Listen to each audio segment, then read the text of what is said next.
Oh, afternoon, everybody. Right, let's just get a call a spade a spade. It's just me, myself. There's nobody else. There's no cavalry coming to the rescue for this today. As you all know, Martin's not well. Can't be helped. We've had issues trying to get people on, so you're stuck with me, okay? I'm not logged into StreamYard, so I can't bring your comments up, so I do apologise, but I can see the comments coming up, so I will answer. See to make this a wee bit easier for yourselves and for me, just put a question or something in the comments, and I'll read them out, and we'll bounce back on. We'll bounce back on and off for that. If this isn't obviously this isn't a members show, so I was on the members show on Tuesday night. So I'll probably just give my opinion on the game against Motherwell at Fir Park. As everybody knows, it wasn't a good team selection for the start. We all really can't understand why he didn't pick Nadiri to start with. No starting Romans at left back. It was a bizarre one. Danny Rohl did say that he's always taking a game by game, but I've heard people saying that in a presser he pretty much, I can't remember how he worded it, but he did say something about he was taking these two games as a one, which is very peculiar to me. If you don't agree, stick it in the comments. But I don't really understand. We've come off an 8-0 win. People are happy, the confidence is up, and then he changes the team radically. No Skov Olsen, I really can't understand why he didn't even get any minutes against Motherwell. Changing the formation, bringing on Fernandez and try to secure it at the back when we're playing against 10 men. I mean, when we're playing against 10 men, it should be a simple case of they're scared of us. You know what I mean? They're scared of the Rangers. They're scared of us pummeling them because they're down to 10 men. But that's just my 2 cents on it. Obviously, Hearts at the weekend, Sunday, that'll be a cracker, and I'm really looking forward to that.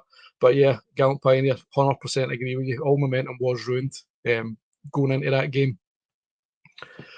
The momentum was buzzing. We were all buzzing. We all thought we were going to do a good shot at actually having a wee getting something, a sort of foothold on this title race, and it's obviously not happened. So yeah, totally agree. Momentum's just gone. I don't know about yourselves.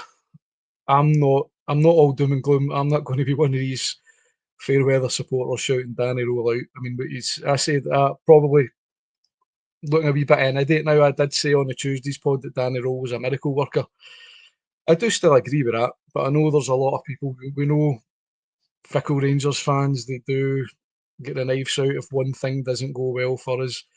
But that's just football, isn't it? That is just football. I actually thought, and said in the Tuesday pod, I was getting into Tuesday with a wee bit of confidence. Obviously false confidence now, but I think part of me does actually think if he'd picked a better team, we would probably have won that game. That's just my opinion. I think if he'd have picked a better starting lineup, we would have probably had a much better result for that game. Because it just every single fan I know, every pod I've watched, every online, every single man and his dog and woman and his dog is saying that was the wrong lineup. It just didn't look good. Why would they bring Chermiti in after he's been out for about 2 weeks?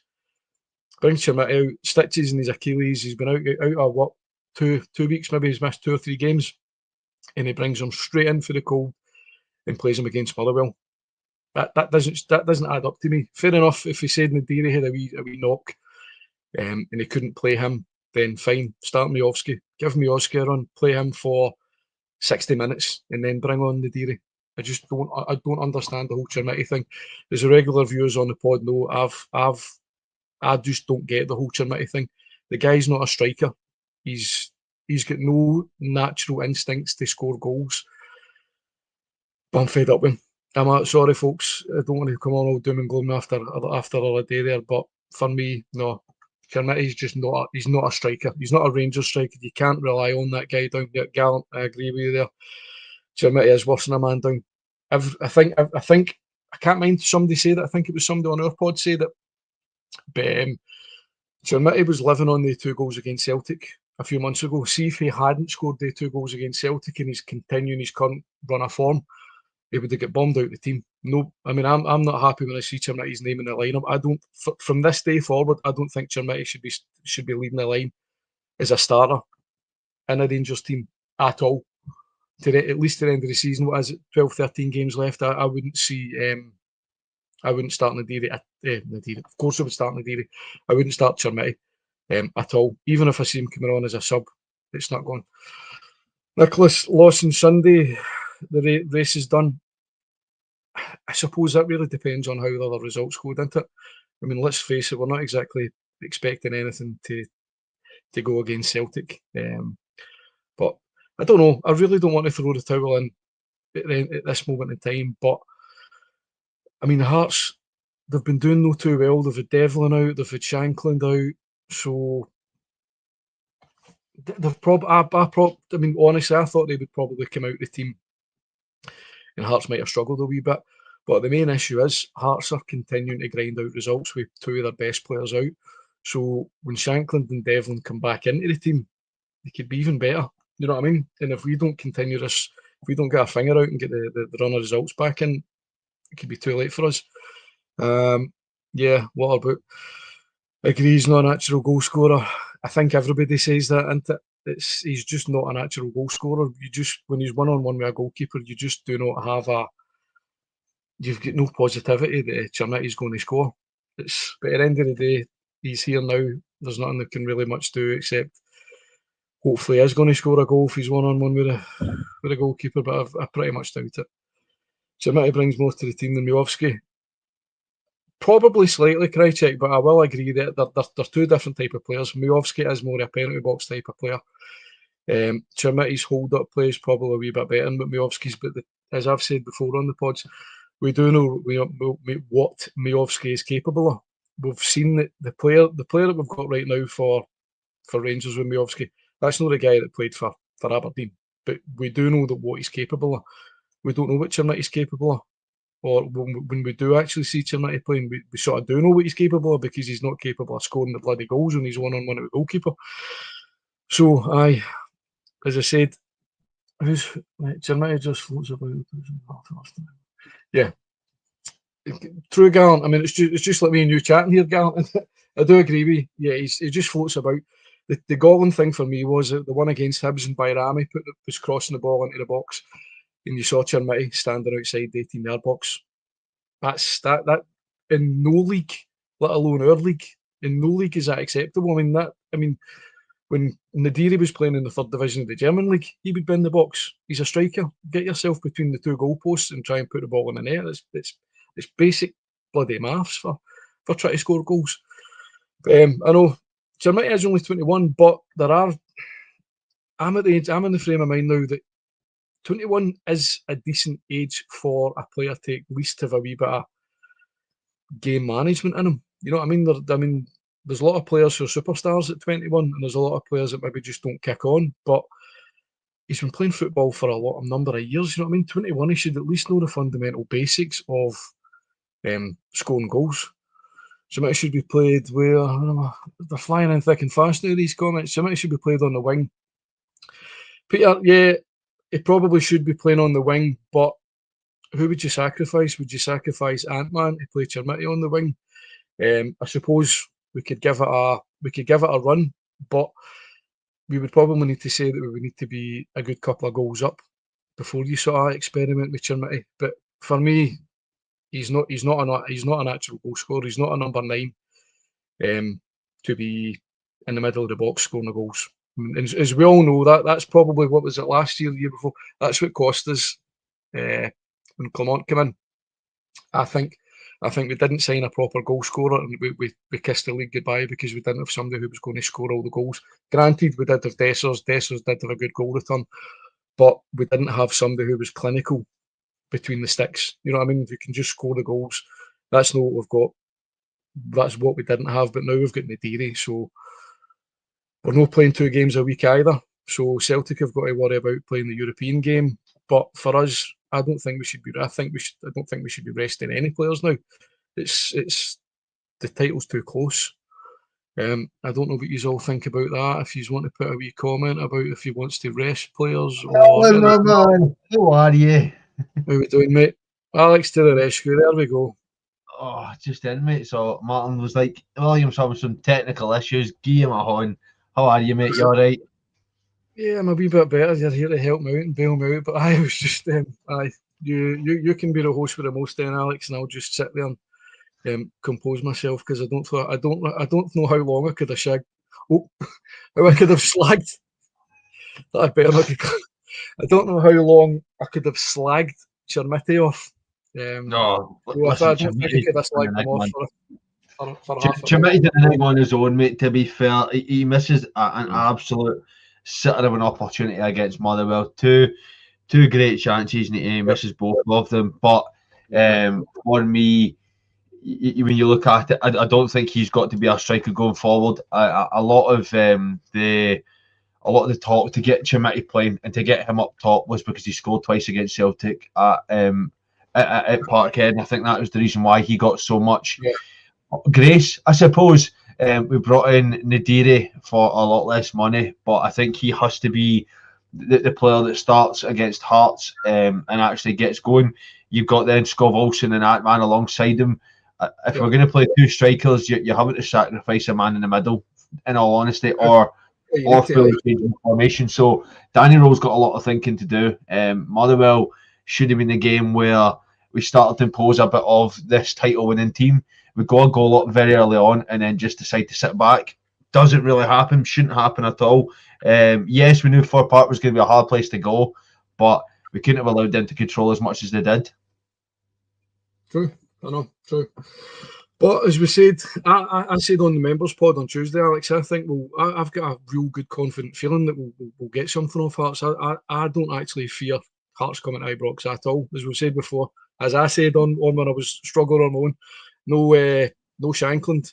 You know what I mean? He was the big decider when we actually played them at Ibrox the last time. Remember, with his handball scoring a goal. You know what I mean? He was fundamentally the best striker in the league at that moment in time. So with him having him out, Hearts haven't really been doing any great shakes, but they've been actually grinding out results, haven't they? So, I would. I don't know about yourself, mate. How do you see Sunday going? Do you think? Are you scared that Hearts coming to Ibrox? I think the fact they're missing Cammy Devlin in the midfield, they're missing Lawrence Shankland up top, Claudio Braga and Kiririris have gone very quiet. Kabangu and Kabore don't look like goal threats at all. They didn't look like it against St Mirren. They didn't look it against Hibs. And that's where I think they've become a bit shaky. I think Hearts for a long time have managed to survive on being a goal up and then going a man down. They've seen that go the other way against St Mirren. They went a man down, Halkett getting sent off. They couldn't get a goal. They couldn't get that opportunity. St Mirren took it at the end. And let's not beat around the bush here. That wasn't an exciting Edinburgh derby to watch. But again, they did what needs to be done, and they got the goal right at the end. They did what we couldn't do. They got the goal right at the end. It got them the 3 points. We falter again. It doesn't matter. 3 points is 3 points, Alex, isn't it? That's all. That's fundamentally all teams care about. That's all we care about as well. See if somebody said to you, you're going to grind out how many 13 games, you're going to win 1-0. It's not going to be pretty. I would take it. I would take it. It wouldn't be good watching it at the moment in time when we're actually watching it on the telly. But at the end of the day, 3 points is 3 points. Hearts have been grinding out, whereas Wednesday was horrific though, mate, wasn't it? It was poor. To be fair, it was deflating more than anything else, because you're sitting there and you're going, right, okay, we've not got the goal, but hopefully we can get something out of it. We're 1-0 up. Let's just keep going. Yeah. And then you can see that goal the way we do. Stephen Welsh getting that header, it just deflated you. You just thought, we've been against 10 men for 20 minutes here, and we couldn't hold on for another 2. It was just shocking. And I think that it's got to be a bigger atmosphere come Sunday at Ibrox. We need to put a lot more emphasis on the win here. I will say, William, if you're good to go, give us a thumbs up in the background, and I'll take you back in, mate. And I will jump back out. I'll leave you to it. Any more technical difficulties, I'll jump back in and help you out, Alan, right? So here's William point, and I'll leave you to it. You hear me, Billy? I can, mate. I don't know what it was. I was saying to Martin, apparently Chrome isn't the best for using this site, so I downloaded another browser. Unbeknown to me, I didn't even know this thing existed. I'm not a technical guy. Firefox, no? Firefox. Aye. Firefox, yeah, that's what I use. I use Firefox. Mate, honestly, like a phone, I just use whatever's on it. Yeah, I don't think I use Firefox on my phone. That's what I'm using Firefox on my laptop. But Martin said your StreamYard doesn't work on your laptop, so maybe you're better trying Firefox or something. See if that works. Aye, I'll get up. See, to be fair, mate, I only use a laptop for Football Manager, so it's really the only reason I've bought it. In these pods when you're drafted in at the last minute, eh? Now it looks like I'm presenting the bloody show. But I, as you said before you were on, I was just waffling on about how I don't rate Chermity. Me and Alex were just talking about how you see Sunday going. How do you see Sunday going? Really, do you think? Well, are you scared about Hearts coming to Ibrox? Are you fearing for anything? What do you think we'll do? I think we'll take something. Look, I mean, at the end of the day, if we'd held out and seen that game through during the week, nobody would have thought anything of it. You know, that late goal. I mean, it was at the game. It was disappointing to lose the late goal. Probably, if you look at the 100 minutes of football that the game had or whatever, you know, a draw was probably fair. I thought Motherwell were really good in the first half. Thought they created a lot more chances than us, even though we started well and got the goal. They had some really good chances that they should have scored. Probably on another day they would have scored those. I actually really enjoy watching Motherwell play. I think they play some really good football. They're open and expansive. But it also causes them issues because if you look at the chances we created, it was when we kind of opened them up. I think quite often when you play against them, there's quite a big gap between their midfield and their defence. And I think you can play in those pockets.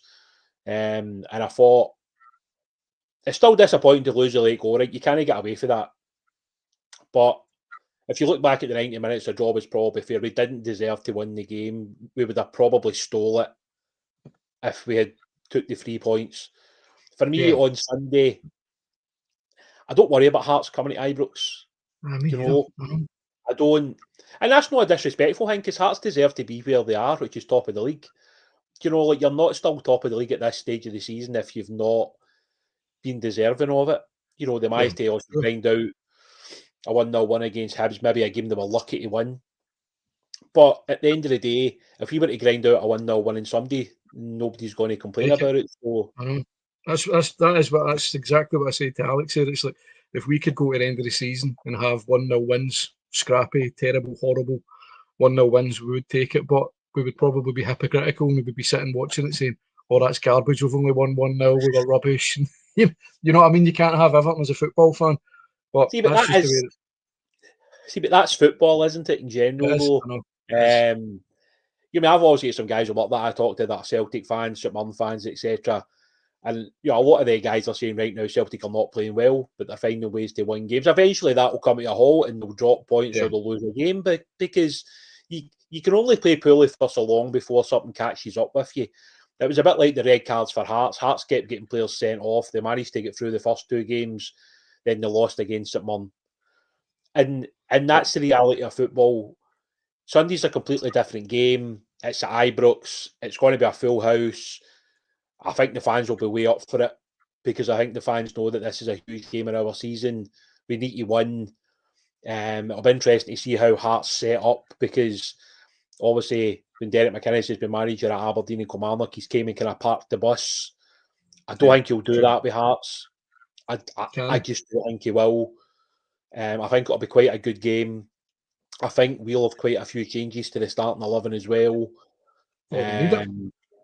Look, I think it was interesting. I managed to catch the manager's press conference today, and he seemed to suggest that the team that started maybe wasn't the team that he'd originally thought was going to start the game. Sounds like there was obviously a couple of injuries or a couple of niggles that maybe he's had to change his mind prior to the game.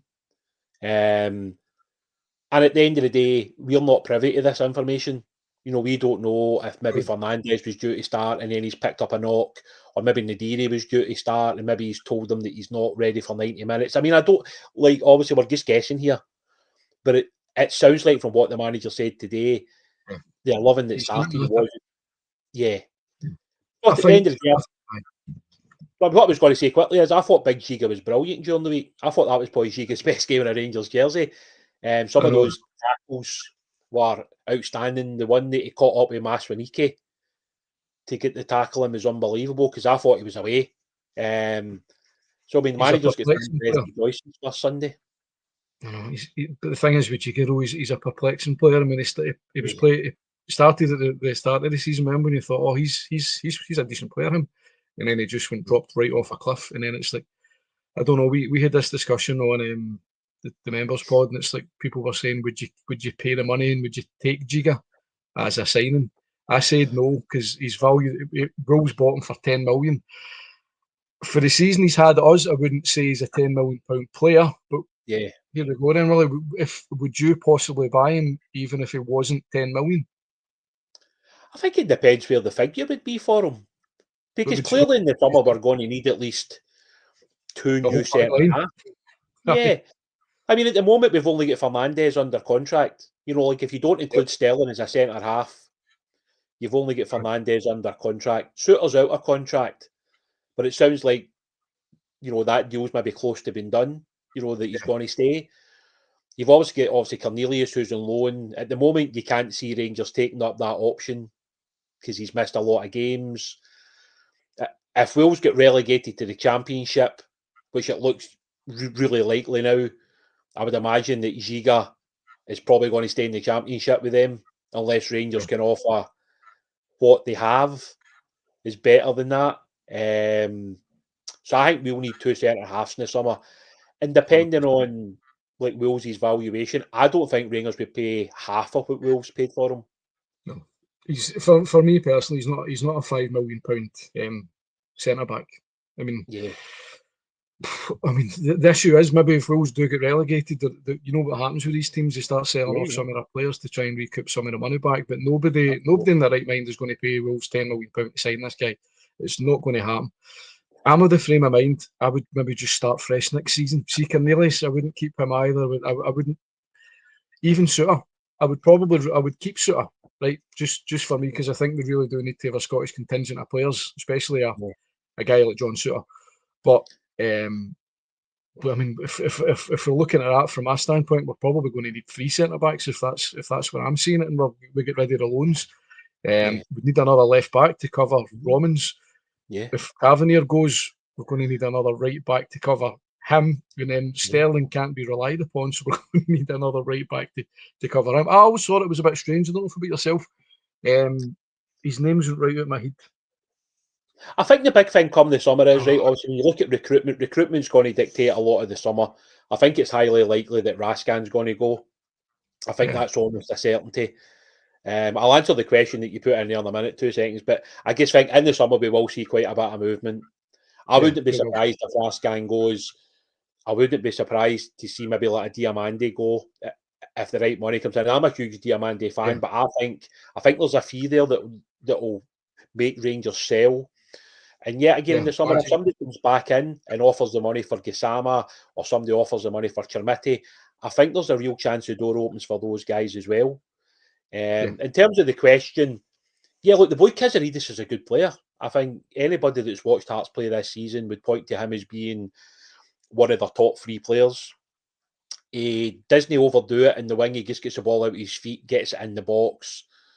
Do you need? I think we need to defend that better. I think that's a big thing for Sunday. I wouldn't be surprised if Sterling plays at right back. For me, really, I would love him. Yeah, and I think you might find Romans will win at left back because that Hearts team's a pretty big physical team, and I think we'll go with our biggest and strongest players for the game on Sunday. Because I think that's what you need to do against Hearts. Yeah, Magoma for me, he's. I mean, let's not forget he's only 19, but he is quite soft. He is suspect at the back post for a lot of the time. We all agreed when we seen Romans coming on, he just looked like I don't know. They're just something, just a lot more. I wouldn't say professional, but just it just looked a cut above Magoma. You know what I mean? It did look like a proper left back, and we've not had that for a while. I mean, everybody gave Borna a good slagging on a back pass, and his defending was horrendous. But we've all got, I think, not just me personally, but I think we've all got high hopes about Romans. It was Casemiro. Remember the Dutch boy we had? I don't know why we didn't take another punt on him. I can't mind who he went to, but he's out and going, I think, again. I don't know why we didn't take a shot on him because he's still decent. I think it's tough. Look, see when you've guys that have missed such a long period of the season, I think maybe we were burned a wee bit with the Cortez one. And I think that's maybe played a part in us not taking him again. And you'd be tough to say that for every loan that's worked okay, there's been loans that just haven't.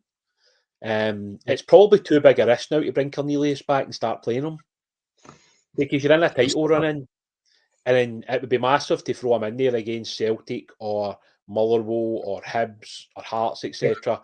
So I think Cornelius' season is all but done as a starter, unless we were to get a couple of injuries that forced their hand. I think it's probably likely to say that his season's probably done as a starter. Well, if you put it that way, though, Willie, it's like, how would you feel about Giga, who's been performing okay, not brilliant, but he's been playing pretty well. Souttar's been playing all right. My opinion, he's not doesn't set the head of like Souttar. You know, he's prone to a clanging, but you can rely on him sometimes. You've also got Fernandes, who's been chipping in with goals. He's been good defensively. To me, it would seem a wee bit unfair to actually drop one of them and bring Cornelius in for the cold, because they've been doing okay. But I wouldn't sign him either. I think it's a certain part of the season now where I'm sure the manager, I know that sounds like a crazy thing to say given we're only February, but I'm pretty sure the manager will know right now who's going to be here next season. Yeah. I'm pretty sure he's looked at that squad, because at the end of the day, he's come in during the season, and the January window is never going to be the best for trying to bring in a lot of players. We done well, didn't we, in January? Yeah. But I think come the summer, we will see a natural amount of changes. Yeah. I think you can see some of the players that maybe the manager doesn't have a long-term aim for them. I think he's probably just trying to get them through this season to the summer, and then I think you will find quite a few will be moved on, probably at a profit, incredibly, for some of these guys who at the start of the season you wouldn't have said that. But I think now we've probably got a better balance to the team, which I think is important. I still think at the end of the season we'll probably try and sign another 9. I still think we'll sign, because I would imagine Danilo's Rangers career's over. I think he's got a contract. And I think when you look at Chermiti, I think if somebody offers enough money, he'll go. And yet again, I think there's definitely a more open policy for Miovski as well. Yeah, nobody's going to give us remotely the amount of money we paid close to signing Chermiti. I mean, I think we'd be lucky to get about 5-6 million for Chermiti, because we're no way we're going to make that money back on him. See, the thing is, mate, so much of football now isn't based on goals when they look at number 9. He's young. He's a Portuguese under 21. Yeah, I get what you mean. And look, a lot of people will argue that fact that a striker will always be judged on goals, but that's not how football's perceived now. It's not how they view a signing, and that's something that people maybe have to recognise now within the game. And you know, if somebody said that to me 10 years ago, I'd probably slap the guy and said, "Well, if you sign a striker, he's got to score goals, don't you?" You still need one to at least score the goals. That's fundamental, isn't it? I mean, I said to Martin, I was really impressed with Nadiri in the 2 games so far. Yeah. People can talk about the level of opposition, but that doesn't change the guy's movement and his touch and the stuff. It was much more like a recognisable number 9 when you watch Nadiri, and I think that's why he'll play a lot more games between now and the end of the season. For me, Willie, he needs to play all of them. I mean, Nadiri, let's not forget something. He's been, as far as I'm aware, he's not come off any sort of bad injuries or anything, or really been injured when he's been playing over in Germany. So he's fit, he's up to speed. As I said to Alex earlier on, we'll only be obviously there's no Europe to distract us now. So the players should be starting 11 should pretty much be the same every week, depending on injuries and things like that. But for me, 100% Nadiri needs to be starting. You win as we all say, watching football, you win your games early and then you worry about what comes after. There's no point in starting Chermiti or Miovski and then bringing on Nadiri with 20 minutes to go and try and salvage a game. So he's probably, the way it's going, is going to be one of the most important players on the run up to this title. Yeah, 100%, mate. And the big thing for me, you've obviously said it there, is we are basically going to have a game every weekend now. We're not going to have any midweek games now, basically until the split. So it gives the players a lot of freedom. It gives the manager a chance to work with the players, maybe work on certain aspects. There's no doubt when he first took over, the biggest thing was to stabilise us and to get us back winning games, which is exactly what he's done. We're a far better team defensively than we were under Russell Martin. That's not even up for debate. What we probably do lack is probably a little bit more openness, creativity, chances creation. And I think that's what we'll be working on for the next 3 or 4 weeks. Because when you look at the options he's got now with Skov Olsen, he's got Antman back, who I thought looked really sharp in his last outing. He's got Mikey Moore there. He's still got Gassama. You know, when you look at the midfield options, I still think Tochi's going to be an excellent player for us. I really, really like him. I think he's got a lot of the attributes that you require in Scotland. The Norwegian boy. Look, I think, see when you look at like sort of Tochi, when you look at like the size of him as a midfield player, he's got the physicality, he's got the power, he seems to have a decent wee range of passing, he's able to drive forward with the ball, he has another threat in the penalty box because of his height, which yet again is another thing that we added in the January window, more height, more physicality, because that's how you win battles in Scotland first and foremost, is by winning the physical battle. And I think, yet again, I think come Sunday we will have our biggest and strongest team out that we can play on Sunday, because for all Hearts are a threat from set pieces, so are we. Yeah, exactly. Especially if Big Fernandez is playing, isn't he? So he's actually not scored a goal for a good couple of games as well. So he's probably due one. But I agree with you. I mean, see if I was Hearts and Derek McInnes coming to Ibrox, and I seen the team lineup, and we had Nadiri, Ant-Man, Moore as a 10, Skov Olsen on the left. Maybe obviously you're limiting who you're putting in midfield and things like that now if you're going to go with Raskin, Dio, Chucky.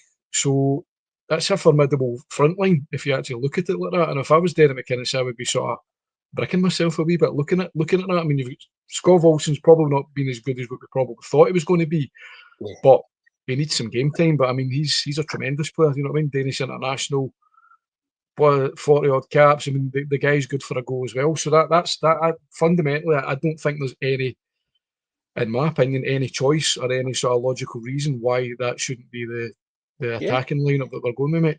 It'll be interesting to see the manager starting 11, because I think moving forward now you put your best 11 on the pitch, because it's not like you're having to rotate. I totally understood why he was rotating the team, because up until recently we probably didn't have the squad of players to actually rotate the team, but now we do.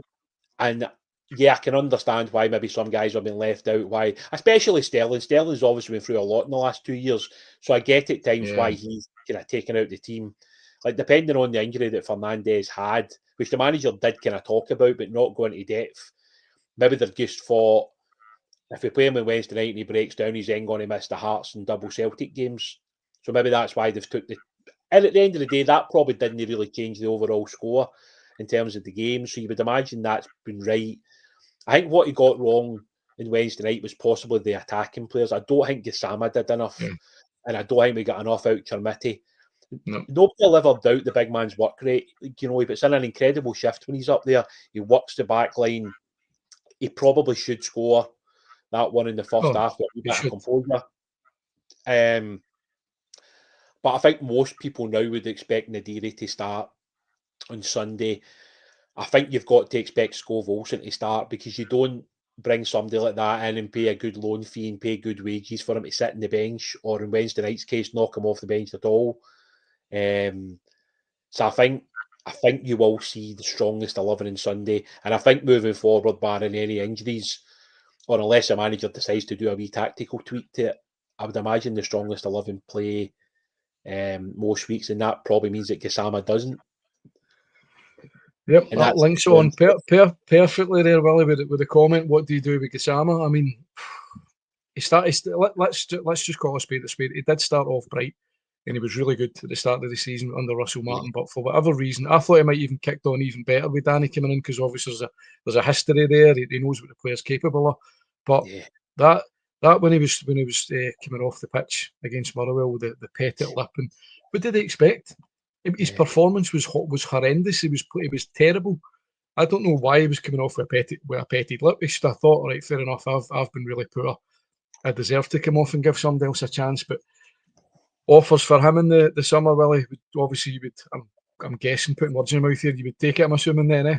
Yeah, look, I think, and yet again, like us, we don't know what the figures are going to be or whatever clearly at this stage. But if somebody offers you enough money to sell Gassama and you can go and sign Skov Olsen, then I think that's an unbelievable swap deal for Rangers if they can get the deal done clearly.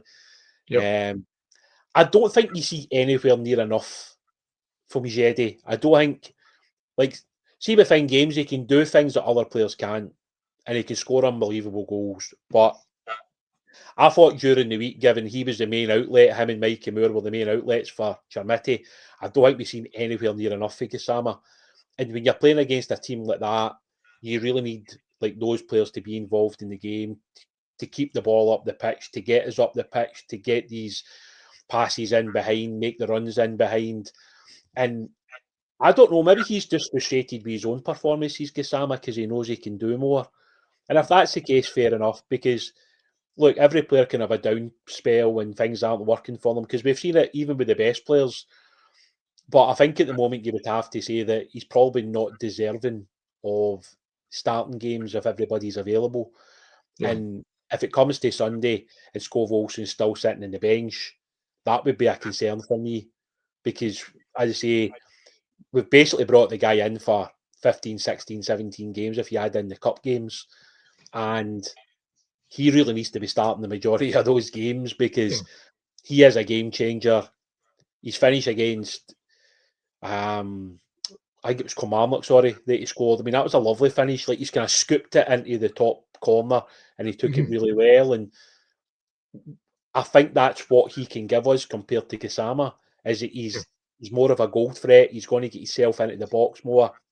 He's going to be, sort of that bigger option for us. But look, we'll just need to wait until Sunday at whatever it is, 3:15, to see what the manager selection is, because the one thing I've said so far when we're in the pub, usually before we go for the supporters bus, is that you can never guess what his starting 11 is going to be, because nobody would have picked that 11 that played on Wednesday night.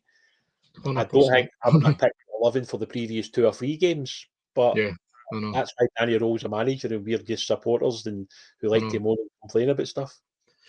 But just touching on your the Scov Olsen thing, I mean, remember, we not paid about £3 million or something just to get him in loan.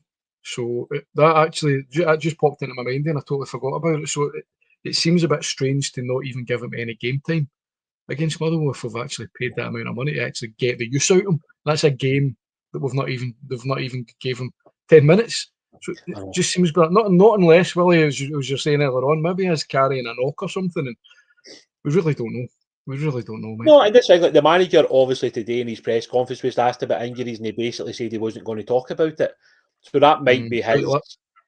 Yeah, I mean, that might be him for the rest of the season now. Maybe he feels like he's said too much too often about injuries, and that's why he's not going to talk about it. Because I think he said, Chermiti had a couple of stitches, and he was waiting for that to heal before he was going to put on, which he's basically done. I think with Fernandez, it was more of I think it was like a muscle injury. So maybe he feels like he's said too much, and maybe, I don't know, maybe the doctors or the physios or whatever have said to him, look, see, kind of moving forward, we just don't discuss the nature of the injuries. Maybe we don't even discuss the injuries at all. We just say that, you'll find out on Saturday or Sunday or Wednesday night or whatever what the squad's going to be, and that's how it's going to be moving forward. And on a personal level, I don't really have an issue with that. I don't really need to know if somebody's got a knock in their ankle or whatever. That's for the opposition to worry about, isn't it? And maybe we are saying too much about players being in and out of the squads. True, I know. Well, if it's all right with you, bud, I'll away and get my dinner. Since since people knew I was drafted in at the last minute. I was actually going to change my cat's litter train things, so I've had to put it off. So I'll need to go and do that, and I'll need to go and get my dinner. But just to let everybody know, there is another show on this evening as well. I'm not really too sure who's on it, but you can tune in for that. So I'll let you all go, and obviously the rabble phrase, Willie. We'll see you very, very soon.